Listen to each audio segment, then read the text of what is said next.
exceptionnel et qui est La unique. parole est à Monsieur de Courson. Mes chers collègues, ces amendements sont intéressants parce qu'ils posent une question centrale qui est: est-ce que nous n'assistons pas à un total détournement du concept même de loi de financement rectificatif de sécurité sociale? Personnellement, je crois que je suis le dernier.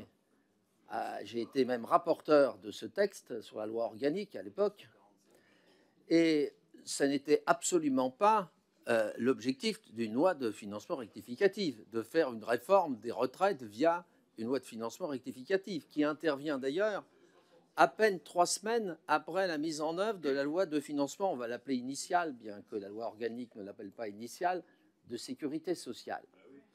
D'ailleurs, dans le tableau, c'est l'objet d'ailleurs d'un amendement qui va arriver, que j'ai déposé, on se réfère au projet de loi de programmation des finances publiques. Mais il n'existe pas. Il a été même repoussé par l'Assemblée nationale. Donc on compare par rapport à quelque chose qui n'existe pas. C'est quand même extraordinaire. Vous voyez.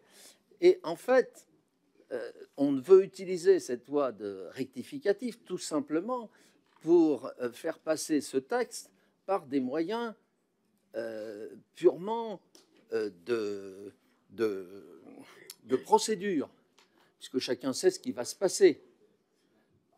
Nous sommes tenus à 20 jours. En fait, notre commission, en 3 jours, doit examiner 6000 et quelques amendements, ce qui est totalement impossible. Donc tout le monde sait ce qui va se passer, y compris en séance publique. Vous voyez, c'est un total détournement de procédure. Et moi, je voulais dire à Madame la rapporteure, est-ce qu'elle peut nous justifier du recours à la loi de financement rectificatif de sécurité sociale pour faire une réforme? Il n'y a eu que 2 cas d'utilisation des lois de financement rectificatif, et jamais début janvier, puisqu'en fait c'est début janvier, puisque le texte a été transmis au Conseil d'État il y a 15 jours. Très bien, Est-ce qu'elle Monsieur pourrait nous Delaporte justifier de ce recours au regard de la loi organique? De Courson a souvent raison. Merci Madame la Présidente. Et donc je commencerai par saluer les propos sages et raisonnables de mon collègue de Courson, qui incarne finalement la voie de la sagesse que votre majorité n'a pas su trouver.